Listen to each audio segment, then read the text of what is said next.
Hit machine Anil Ravipudi దర్శకత్వంలో megastar Chiranjeevi నటించిన చిత్రం మణిశంకర్ వరప్రసాద్ గారు. సంక్రాంతి కానుకగా జనవరి 12న ఈ సినిమా ప్రేక్షకుల ముందుకు వచ్చింది. మణిశంకర్ వరప్రసాద్ గారిలో లేడీ సూపర్ స్టార్ నయనతార హీరోయిన్గా నటించగా, టాలీవుడ్ అగ్రనటుడు విక్టరీ వెంకటేష్ కీలక పాత్రను పోషించారు.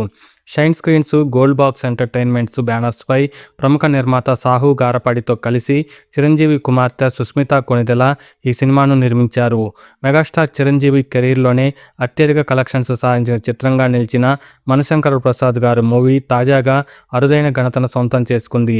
ఆ వివరాలను ఈ వీడియోలో తెలుసుకుందాం. క్యాథరిన్ థ్రేసా, శరత్ సక్సేనా, సచిన్ కేట్కర్, జరీనా వాహాబ్, అభినవ్ గోమటం, మాస్టర్ రేవంత్, బేబీ ఐరా, హర్షవర్ధన్లు తదితరులు కీలక పాత్రలు పోషించారు. ఈ చిత్రానికి సమీర్ రెడ్డి సినిమాటోగ్రాఫర్గా, భీమ్స్ సిసిలియో సంగీతం దర్శకత్వం వహించగా, తమ్మిరాజు ఎడిటింగ్ బాధ్యతలు నిర్వర్తించారు.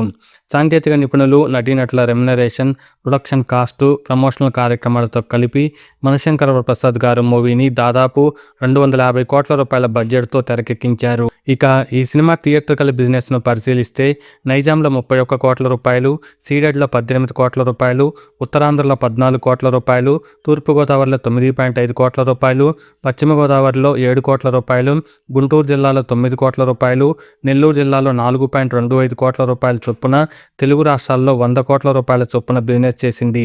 ఇక కర్ణాటక, రెస్ట్ ఆఫ్ ఇండియాలో 8.5 కోట్ల రూపాయలు, ఓవర్సీస్లో 12 కోట్ల రూపాయల చొప్పున 120 కోట్ల రూపాయల ప్రీ రిలీజ్ బిజినెస్ చేసింది. దాంతో మణిశంకర్ ప్రసాద్ గారి మూవీ లాభాల్లోకి రావాలంటే 125 కోట్ల రూపాయల షేర్, 250 కోట్ల రూపాయల గ్రాస్ కలెక్షన్స్ రాబట్టాలని ట్రేడ్ పండితులు నిర్దేశించారు. మణిశంకర్ ప్రసాద్ గారు చిత్రం ప్రీమియర్స్లో 30 కోట్ల రూపాయలు రాబట్టగా, తొలి వారం 179.15 కోట్ల రూపాయలు, రెండో వారంలో 22.8 కోట్ల రూపాయలు, మూడో వారంలో 8.4 కోట్ల రూపాయల చొప్పున ఇండియాలో 218 కోట్ల రూపాయలు, 258 కోట్ల రూపాయల నికర వసూళ్లను రాబట్టింది. కర్ణాటకలో 22 కోట్ల రూపాయలు, తెలుగు రాష్ట్రాల్లో 219 కోట్ల రూపాయలు, తమిళనాడులో 3 కోట్ల రూపాయలు, కేరళలో 12 లక్షల రూపాయలు, రెస్ట్ ఆఫ్ ఇండియాలో 4.2 కోట్ల రూపాయల గ్రాస్ వసూలు చేసినట్లు ట్రేడ్ గణాంకాలు తెలిపాయి. ఇక ఓవర్సీస్లో మణిశంకర్ ప్రసాద్ గారు మూవీకి 43 కోట్ల రూపాయలు వసూలు చేసినట్లు గణాంకాలు తెలిపాయి.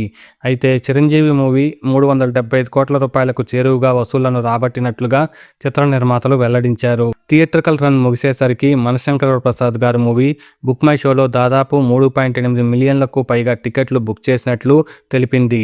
అనంతరం ఫిబ్రవరి 11 నుంచి మెగాస్టార్ మూవీ ఓటీటీలోకి వస్తుందని జీ5 ప్రకటించింది. ఓటీటీలో మణిశంకర్ ప్రసాద్ గారి మూవీ సరికొత్త రికార్డులు నెలకొల్పుతూ జీ5లో ఇప్పటికే నెంబర్ 1గా ట్రెండ్ అవుతుంది. తాజాగా మణిశంకర్ ప్రసాద్ గారి మూవీ అరుదైన ఘనతను సొంతం చేసుకుంది.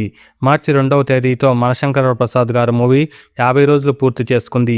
ఈ మేరకు చిత్ర నిర్మాతలు ఓ పోస్టర్ను రిలీజ్ చేశారు. ఈ సినిమా మొత్తం 109 సెంటర్స్లో 50 రోజులు పూర్తి చేసుకున్నట్లుగా తెలిపారు. ఆంధ్రప్రదేశ్లో 97 కేంద్రాల్లో, తెలంగాణలో 5 కేంద్రాల్లో, కర్ణాటకలో 6 కేంద్రాల్లో, ఒరిస్సాలో 1 సెంటర్లో ఈ సినిమా 50 రోజులను పూర్తి చేసుకుంది. ఇదే సమయంలో చిరంజీవి మరో అరుదైన రికార్డును సొంతం చేసుకున్నారు. గతేడాది అనిల్ రావిపూడి దర్శకత్వంలో విక్టరీ వెంకటేష్ నటించిన సంక్రాంతికి వస్తున్న మూవీ 92 కేంద్రాల్లో 50 రోజులు పూర్తి చేసుకుంది. ఇప్పుడు ఈ రికార్డును మణిశంకర్ ప్రసాద్ గారు క్రాస్ చేసి ఆల్ టైమ్ రికార్డును నెలకొల్పింది. శతదినోత్సవాలు, సిల్వర్ జూబ్లీలు మాయమైపోయిన దశలో చిరంజీవి సినిమా 100 సెంటర్లకు పైగా అర్ధ శత దినోత్సవం జరుపుకోవడంతో మెగా అభిమానులు సంబరాలు చేసుకుంటున్నారు.